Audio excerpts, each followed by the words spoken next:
Сега към първите големи жеги, с които започва и сезона на пожарите. Само през последните дни пламъци обхванаха няколко места в страната. Причините за инцидентите първо се изясняват, но случаите идват, за да ни припомнят отново колко лесно една искра може да се превърне в голям пожар и в голям кошмар. За какво трябва да внимаваме през летните месеци, какво никога не бива да правим, за да не предизвикаме огнено бедствие. Включваме Жоро Манев, който ще постави тези въпроси. Добро утро! Добро утро! Добро утро и наистина червена светлина за опасни жеги и опасност от пожари. Всъщност те започнаха тук в Старозагорско, благодарение на светкавичната реакция на пожарникарите. Пожар, който бе буквално в града с много опасен потенциал, паркирани автобуси, складови бази, бе потушен в рамките така на изключително кратко време.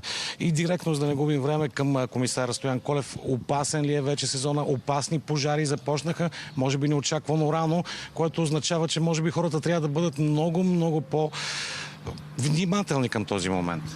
Добро утро на зрителите на Нова телевизия. Да, действително, започна пожароопасния сезон.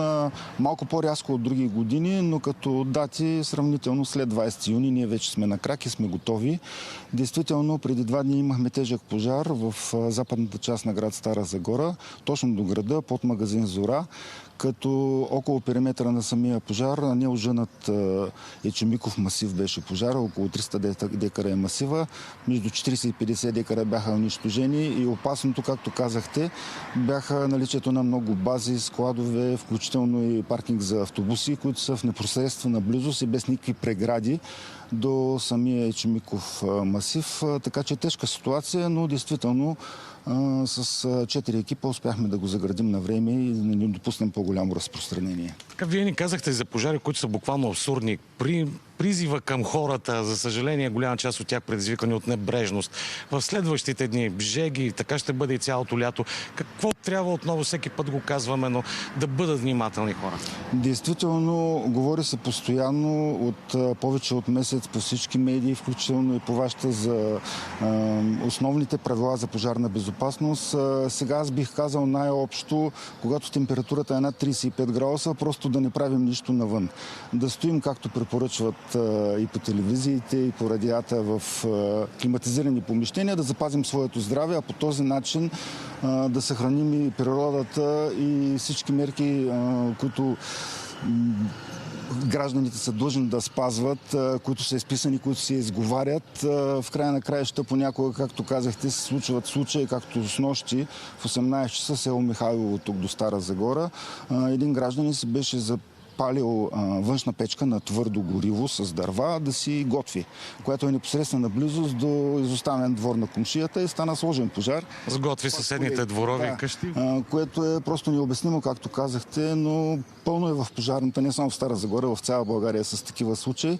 Нека да сме внимателни действително и пожароопасният сезон започна рязко. Ще продължи, тъй като засушаването тепърва ще даде своите последствия. Ние сме готови, да. Мога да кажа, че всяка година сме по-готови от предходната. Пожарите стават все по-сложни, като че ли? Да, все по-сложни. Малко цифри, ако имаме време. От началото на годината пред нас в област Стара Загора има около 1000 пожара, малко под 1000. За последните 9 дни са 100. Тоест експоненциално се увеличава количеството и по този начин натоварването на колегите. Ние не се плашим от това натоварване, но обслужваме 2 магистрали, обслужваме жътва, която вече е в разгара си, почти 800 000 декара и би следвало гражданите да ни помогнат. Какво значи да ни помогнат? Да спазват правилата.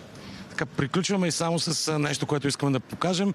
За първи път тук в региона има няколко такива дрона, които виждате, които ще бъдат в помощ на пожарникарите. Изключително спасяват логистиката, може би работата. Да, те са по европроекти. Надяваме се и повечето пожарни служби в региона да разполагат с такава техника. Доброволците тук в региона се оказва, че са изключително подготвени и в голяма помощ на пожарникарите. Но най-вече нека отново да приключим и с призива. Бъдете изключително внимателни, защото огънят тръгва от една искра и се превръща в огромно бедствие. Благодарим ти, Жоро. Да, сега става стихия. към една тема,